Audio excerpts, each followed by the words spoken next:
This is the brand new BMW M3, and according to thousands of BMW fans, something about it just doesn't feel right. When I first saw those comments, I ignored them. I thought people were doing what they always do whenever BMW reveals a new car, complaining. But then, I opened a comparison between this M3 and the previous generation, and within seconds, I paused. Not because the new car looked bad, but because for the first time, I could actually see what everyone was talking about. The strange thing is, it's not the engine, it's not the horsepower, and it's not even the overall design. It's something much smaller, yet somehow, it changes the entire personality of the car. When BMW officially revealed the new M3, the reaction was exactly what you'd expect. Car pages loved it.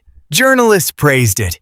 YouTubers rushed to upload first impressions. For a few hours, everything looked positive. Then someone uploaded a side-by-side image, and suddenly the comments changed. People stopped discussing performance. Instead, they started asking, why does this M3 feel so different? That's actually a bigger question than it sounds, because the M3 has never been just about speed. If speed was all that mattered, there would be dozens of other options.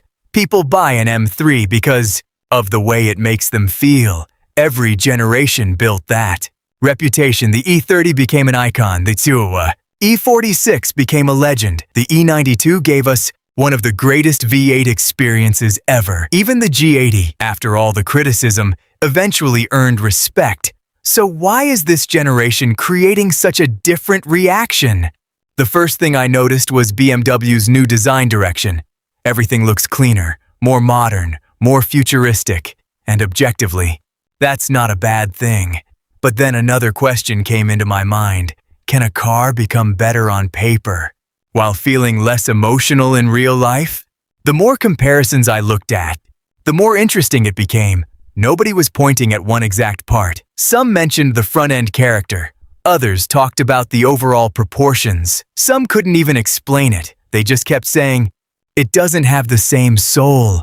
Now think about that for a second. How can thousands of people describe the same feeling without even agreeing on the exact reason? That's because our brains recognize patterns. When a familiar design language changes, we notice it instantly, even if we can't explain why, and that's exactly what's happening here. But then I found something surprising.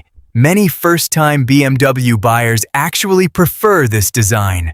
To them, it looks sharper, cleaner, more premium, which completely flips the argument. Maybe the issue isn't the car. Maybe the issue is expectation. After all, enthusiasts who grew up dreaming about older M3s naturally compare every new generation with their memories, and memories are almost impossible to beat. But here's another interesting thought. What if BMW knew this would happen? Every controversial redesign dominates headlines. Every debate creates millions of impressions online. Every disagreement keeps people talking. In other words, controversy is free marketing, and BMW has been here before. People hated the oversized kidney grille when it launched. Years later, many of those same critics changed their minds. Could history repeat itself again? Maybe. Or maybe this generation really is different.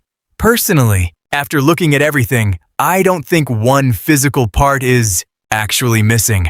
I think what's missing for many enthusiasts is familiarity, the instant emotional connection they built with previous generations, and that's something no specification sheet can measure. No horsepower number can replace it. No lap time can explain it. Because emotion doesn't show up in statistics. It shows up the moment you look at a car and instantly fall in love with it. So maybe the biggest change BMW made wasn't mechanical at all. Maybe it was psychological. And that's exactly why this reveal has created so much discussion around the world. Now I'm curious about your opinion. If BMW handed you the keys today, would you choose this brand new M3? Or would you take the previous generation instead? Because after spending hours researching this car, I'm still not convinced there's a single right answer.